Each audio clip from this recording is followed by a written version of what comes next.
Welcome into the next video in my series on essential skill number 1 for AP Chemistry, which is dimensional analysis and mole conversions. We're continuing with gas stoichiometry. This time we're considering a gas that is not at standard temperature and pressure, not at STP. So last video we covered when it was at STP, we could use the conversion that there are 22.4 liters in 1 mole, but only when it's at STP. When it's not, when it's at some other combination of temperature and pressure, we just have to use the ideal gas law in conjunction with stoichiometry. Okay, and so this is the ideal gas law. Pressure times volume equals moles times the gas constant times the temperature. And I should note that you can actually do it this method that I'm going to show you in the video, even if we were at STP. Okay, so if you're only going to remember one way to do it, this is the more important way because this way will always work. But the way we did in the previous video is probably a little quicker way to do it, but only works when we're at STP. And so the gas constant, this is how they give it to you on the AP chemistry formula sheet. And so there are two values of it. The reason is because these are in different units. So it's really the same constant, but if you change the unit, you change the numerical value of it. You will use both of these values throughout the class, but in the context of the ideal gas law, you'll always use this bottom version that I have highlighted here.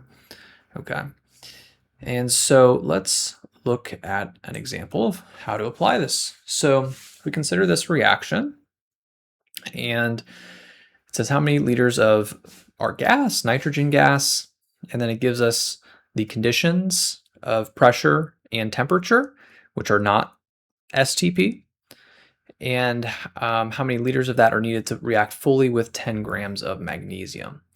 So the first step that we're going to do a problem like this is the same way that we would start off a problem like this if the gas were at STP, which is that we're going to just start with a regular stoichiometry calculation. We're going to start with the 10 grams of magnesium, and we're going to get that using stoichiometry into the moles of our gas, which in this case is nitrogen. Okay, so the first thing we need to do is find the moles of our gas, nitrogen, and we're going to do that using stoichiometry, starting with our grams of the other reactant, magnesium. We can take that and convert it into moles of magnesium by dividing by magnesium's molar mass, which is 24.3. And then we can convert moles of magnesium to moles of nitrogen. Mole to mole conversion using their coefficients, which are a 1 and a 3 respectively. And then we can't just do like a mole to liter conversion here because we're not at STP. Now, technically, there is some mole to liter conversion for these conditions of temperature and pressure, but we don't know what it is. It's not provided on the AP formula sheet. They only provide it at that one special condition for STP. So all other conditions, we got to use the ideal gas law to essentially convert from moles to liters. So we're going to stop the dimensional analysis here and just calculate the moles of N2 by taking 10 and dividing by 24.3. and then dividing by 3, and you get 0.137 moles of nitrogen gas. Okay, but then if we were at STP, we could just convert moles to liters using the 22.4 conversion. We can't do that here, so what we need to do now is take that moles of nitrogen and just plug it into the ideal gas law, along with the pressure and the temperature that they give us, and of course the gas constant, to calculate the liters, the volume, which will come out in liters. Now, importantly, when we're using the ideal gas law, we need to be very mindful of our units. Pressure has to be in atmospheres, and temperature has to be in Kelvin.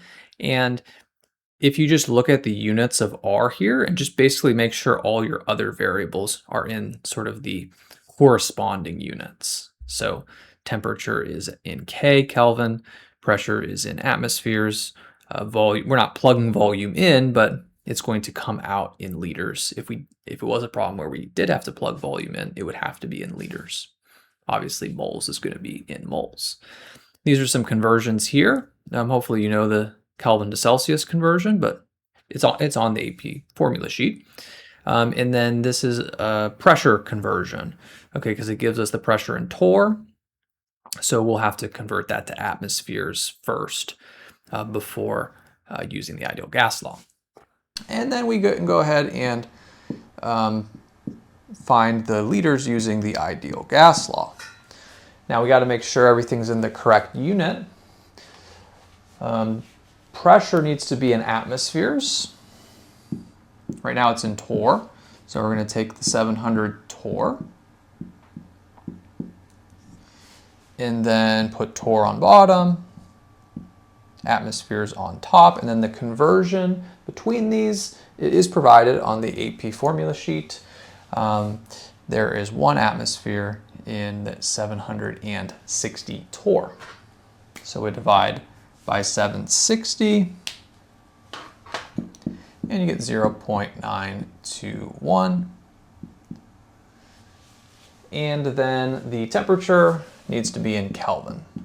It's 100 degrees Celsius. To convert to Kelvin, we have to add 273.15. Some people just use 273, but technically it's 273.15, and that's how they write it on the AP formula sheet, but probably not a big deal if you do it either way. So this is going to be 373.15 Kelvin, and we're solving for V, so we're going to divide both sides by the pressure, and then we plug everything in. N is 0.137 moles. R is that constant that's on the formula sheet. And these are the units for it: liters, atmospheres, over moles, Kelvin. That's why kind of all the other variables need to be in the corresponding units. And then T, let me give myself a little bit more room here. 373.15 Kelvin, and then divide all that by the pressure in atmospheres, which is 0.921. And we get that the volume of the nitrogen gas is 4.56 liters. And it does in fact come out as liters because moles cancel, atmospheres cancel, Kelvin cancel, and then you're just left with liters, okay, which is the standard unit for volume when we're using the ideal gas law. And now here's another example going the other direction. So here they give us the volume of the gas, and we're asked to find the grams of magnesium. And again, if we were at STP, the first step would be to convert liters to moles using the 22.4 conversion. Here again, we are going to want to start by going from liters of a gas to moles, but we have to use the ideal gas law to do that. So again, this time, since we're given sort of the gas quantity to start, we're going to start with the ideal gas law to get into moles. Again, making sure all our variables are in the proper units. All right, so now this time they're giving us the liters of the gas, and we're trying to find the grams of the other reactant. So first thing we have to do is get these liters into moles. And again, we can't use the 22.4 conversion to do that because we're not at STP. We have to use the ideal gas law to do that. Okay, once again, same conditions as the previous case. So we need our pressure to be in atmospheres and our temperature to be in Kelvin, same conversion as before. So we're solving for moles now, so that's going to be equal to PV over RT. So 0.921 atmospheres times 10 liters over the gas constant times the temperature in Kelvin. And when you plug all of that in, you're going to get 0.301. That's going to be moles. And moles of what? Well, it's moles of N2. Because first of all, it has to be a gas, because we just used the ideal gas law. This is our only gas here, but more specifically, the 10 liters was the liters of nitrogen gas. So then when we use the ideal gas law, that's going to give us the moles of nitrogen gas. And it does in fact come out as moles. We can see that liters cancel, atmospheres cancel, Kelvin cancel, and we're left with moles. And it might look like this is in the denominator, but it's actually in the denominator of the denominator. Okay, so then that cancels out, makes it in the numerator. So it's just moles regular. And then once we're into moles of our gas, we can go ahead and complete the rest of the problem using a regular stoichiometry calculation. And then now we can do our stoichiometry conversion to get to grams of magnesium. So to go from moles of nitrogen to grams of magnesium, we first have to go into moles of nitrogen into moles of magnesium. So moles of magnesium on top, moles nitrogen on the bottom, and then the coefficients, so 3, 1.